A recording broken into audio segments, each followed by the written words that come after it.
Oi, gente, bom dia, boa tarde, boa noite. Espero que todo mundo esteja bem, espero que estejam se cuidando. E hoje, conforme combinado, a gente vai sair um pouquinho dos estudos literários e vamos falar da língua portuguesa. Voltado mais para a área que a gente chama de linguística, e eu vou explicar daqui a pouquinho o que seria essa área, o que ela estuda. Ela vai ser bastante diferente da gramática, que é algo que eu entendo que vocês conheçam mais, porque ela é mais presente no ensino fundamental. Eu vou abrir minha apresentação, só um minuto.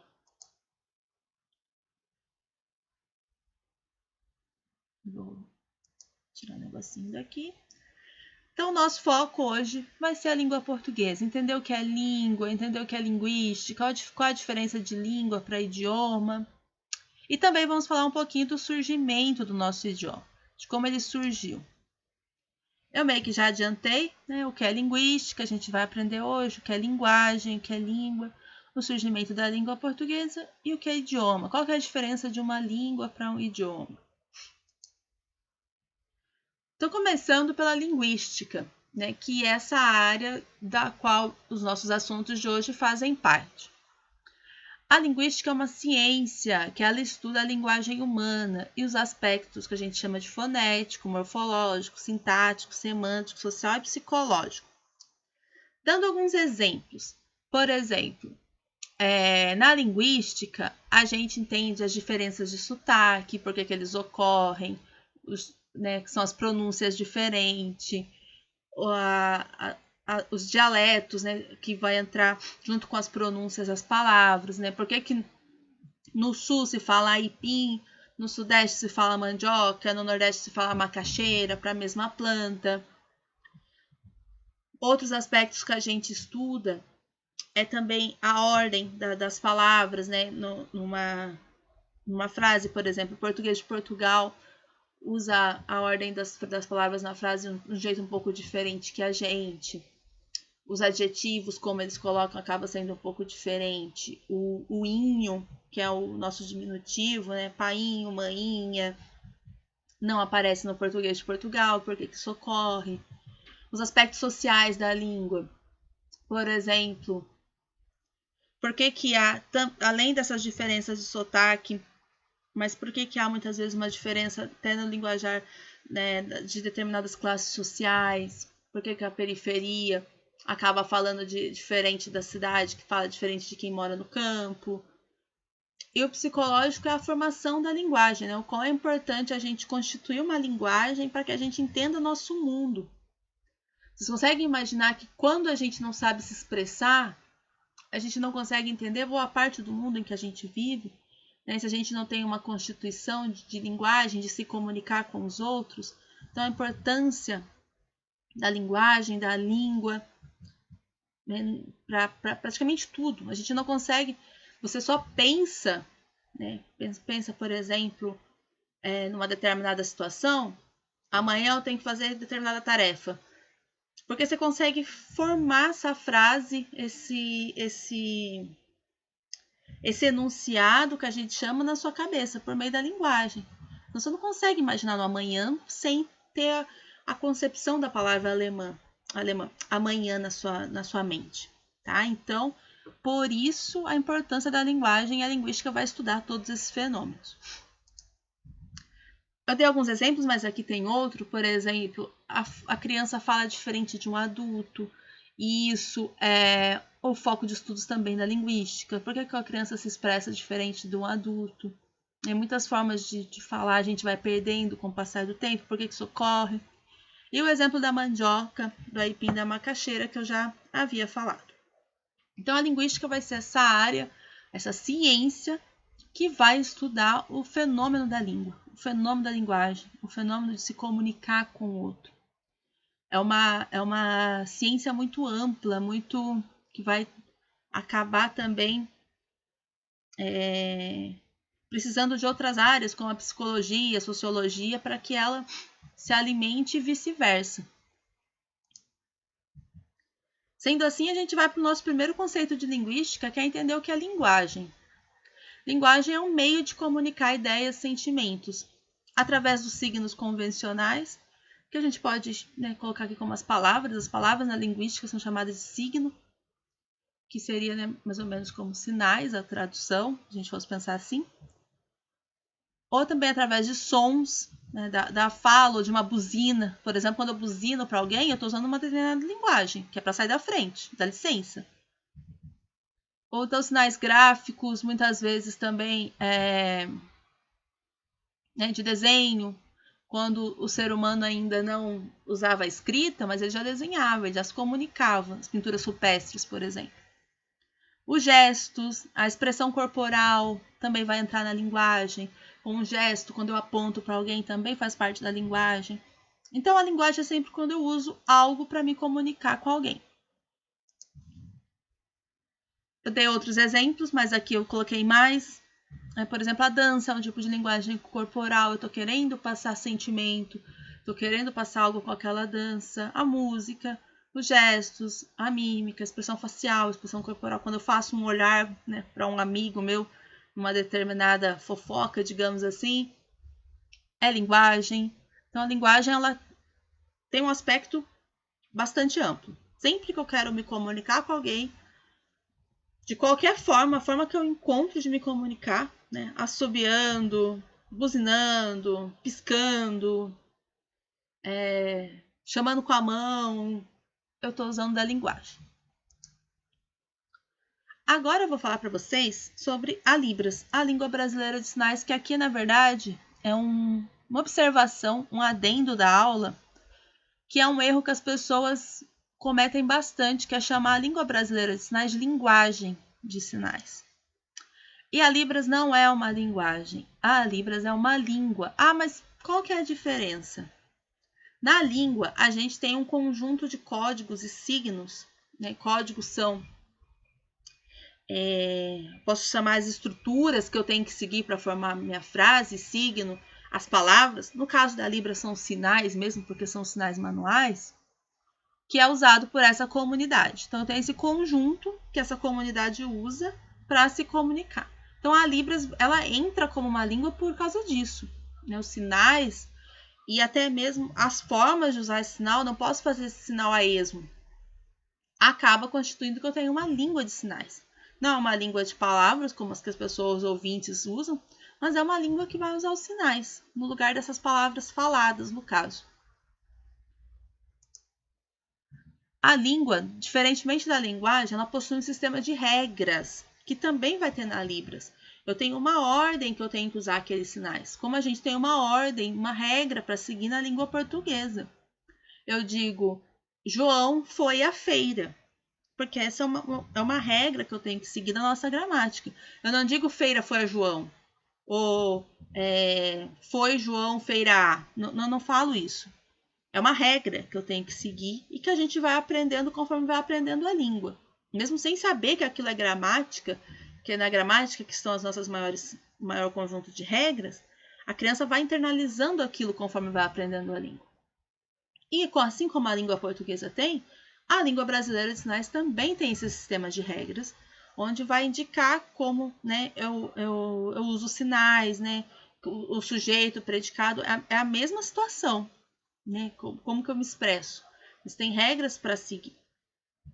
Então, por isso, essa é uma coisa que eu quero que vocês saiam daqui sabendo. Libras é uma língua, não é uma linguagem. E esse é um erro que você vê, às vezes, pessoas da área cometendo. É a linguagem de sinais. Não é linguagem, é língua. Tá? Tem o mesmo status de língua que a língua portuguesa, que a língua alemã, que a língua espanhola, que a língua kaikang, que é uma língua indígena, que é a língua Yanomami, que é uma língua indígena. Só é diferente porque ela usa sinais com as mãos e não sinais com as palavras escritas ou faladas que a gente tem. Então, dada essa separação de língua e linguagem, entendendo esse exemplo a partir da língua, da Libras, eu vou falar do surgimento da língua portuguesa, como que o nosso idioma, que é o tema da nossa aula, que é o nome da nossa disciplina, surgiu. Vai combinar muito com o trovadorismo, porque vai se dar nessa época. Então, como a gente já estudou trovadorismo, talvez fique mais fácil entender. O português surge do latim, que era a língua falada no Império Romano, e que surgiu aqui nessa região da Itália, esse aqui é o mapa da Itália, que se chama Lásio, por isso o nome latim. Então, o português é uma língua neolatina, porque ela vem do latim, ela vai derivar do latim. Desculpa, gente. Conforme o Império Romano vai se espalhando pela Europa, como eu já comentei com vocês, o latim também vai se espalhando. E com isso, ali onde hoje é Portugal, começa a se falar uma variação do latim. Aqui já tem o mapa da Europa, né? Então o latim se espalha por algumas regiões da Europa, concentrando-se principalmente aqui na França, Espanha, Portugal e também aqui na Romênia, tá? Ele vai, né, dar origem ao romeno, que são as línguas maiores que ele dá origem. E ele vai, né, chegar aqui até essa porção de terra aqui, essa porção de terra que é uma terra que vocês podem perceber muito litorânea. Portugal é uma faixinha na beira do mar. Então, assim, o português, reparem, ó, ele vai ter relação com essa geografia, né? É uma língua de porto, então de entra e sai de gente, é uma língua de marinheiros. Quando ele surge, ele é até tido como uma variação vulgar, como uma variação da classe mais baixa, né? O latim culto era falado aqui, e aqui a gente tem as pessoas das camadas mais populares falando um latim vulgar. Sobretudo aqui em Portugal, tá? Que é uma região de porto. O nosso português, então, né? O nome provavelmente deriva daí.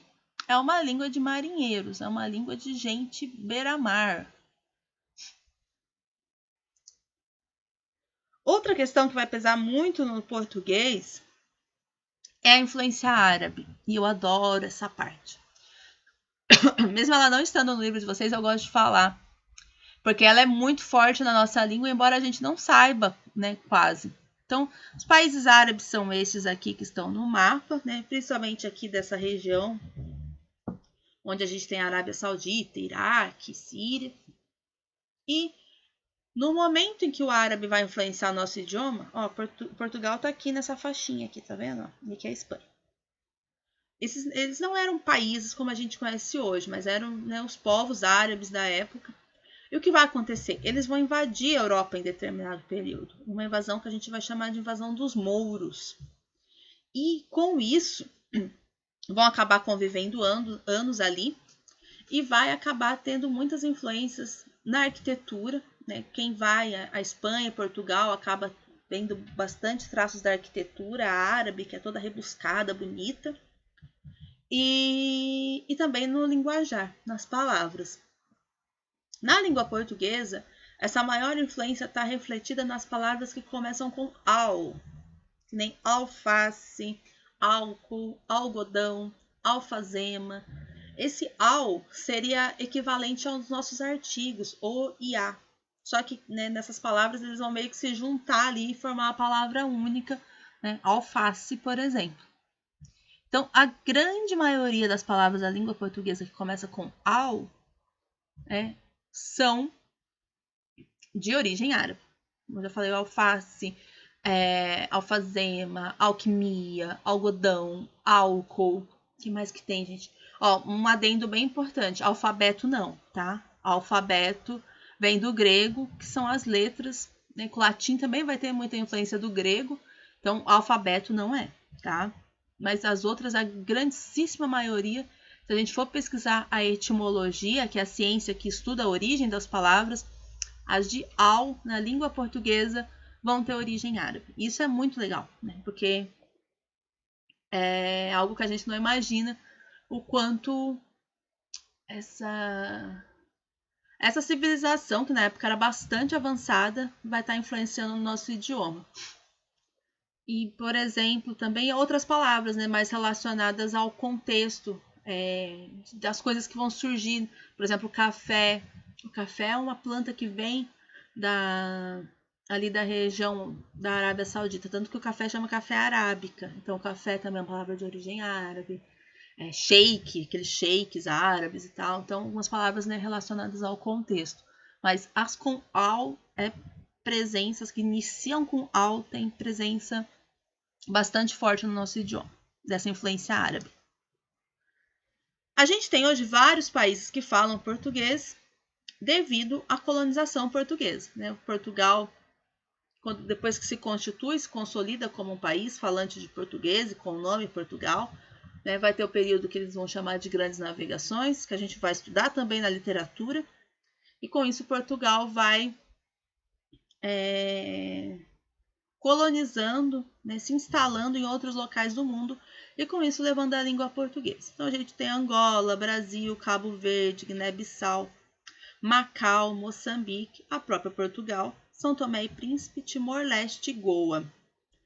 Se eu não me engano, Timor-Leste, Goa e Macau são na Ásia, né? Daí o Brasil aqui nas Américas, o único falante aqui na América Latina e os demais na África. Já caminhando para o final, eu falei muito de língua, mas o que é o idioma? Né? O que a gente tem como diferença? Porque tem uma diferença importante. O idioma é o que a gente chama de língua oficial de um país. Ou seja, é aquela que vai estar nos documentos, é aquela que vai estar nas cerimônias oficiais. E ela está ligada à existência desse estado político. Né? Como eu falei, quando Portugal se consolida como um país falante de português, então a gente tem um idioma. A língua é também um idioma. Por isso, no nosso caso, nosso idioma é o português, é a língua oficial do Brasil devido à nossa colonização. Mas a gente tem outras tantas línguas aqui, como a própria Libras, o Yanomami, que eu falei, a língua Kaikang, inúmeras línguas indígenas, que são línguas, e a Libras, que são línguas e não, né, linguagens, como eu também já deixei claro. Mas idioma oficial mesmo, a gente só tem o português. Tá? A Libras é considerada uma língua oficial, tem então um documento que fala disso, mas no sentido de que é reconhecida a existência dela, assim como as demais línguas indígenas, né? Tanto que as escolas, por exemplo, podem ensinar em Yanomami, as escolas indígenas que são da comunidade Yanomami, em Kaikang, as escolas que são da comunidade indígena Kaikang, em Libras, as escolas que são das comunidades surdas. Mas elas não são um idioma, né? É bacana que fosse? Teria algum problema ser? De jeito nenhum. Mas isso é pauta, então, para uma luta, né? Para que se reconhecesse. Vários países convivem com mais de um idioma oficial. Opa, avancei sem querer. Por exemplo, o Canadá tem 2 idiomas, o inglês e o francês. Então, tudo, a documentação, as cerimônias, vai ter essas 2 traduções. O Paraguai tem um caso muito bacana, tem também 2 idiomas oficiais, o espanhol e o guarani, que é de origem indígena. Então, tudo está nesses 2 idiomas, nessas 2 línguas. No nosso caso, a gente só tem o português, que é a nossa língua, né? Aí no sentido de como a gente se expressa, e também o nosso idioma, porque é onde está a relação oficial de documento, de cerimônia do Brasil. Ok? Então, se vocês tiverem dúvidas, né, já sabem onde me escrever, principalmente por e-mail. E agora eu vou falar das atividades, que são 2. A primeira atividade é um formulário, questões bem simples para serem respondidas ali. Pesquisem na internet se tiver dúvida, tá? Porque você só tem uma chance para responder. A segunda atividade, bem diferente de todas que eu já pedi, vocês têm que gravar um vídeo para mim. Nesse vídeo, vocês vão me dizer: oi, tudo bem? Meu nome é, né, fulano de tal, o nome de vocês, em Libras. Então, qual que é a ideia? Eu coloquei um PDF explicando certinho o passo a passo. Tem vários sites na internet que ensinam o básico de Libras. Tem um aplicativo que se chama HandTalk, que quem puder baixar, alguém da família baixar, ele é um Google Tradutor para Libras. Então, a ideia é que vocês vejam quais sinais, né, se usa. Oi, tudo bem? Meu nome é... E daí o nome geralmente é soletração, é alfabeto em Libras. Mas as outras palavras não, são sinais que a gente chama. Então, vocês vão ver esses sinais, ensaiar, memorizar e gravar um videozinho que vai ser bem curtinho, porque é uma fala curta, e mandar para mim na atividade. Então, tem 2 atividades, as 2 são obrigatórias e as 2 valem 10. A atividade do vídeo tem um prazo um pouco maior para fazer, tá? Mas a outra é 1 semana mesmo. Então era isso. Muito obrigada. Eu espero que vocês tenham gostado. E até mais.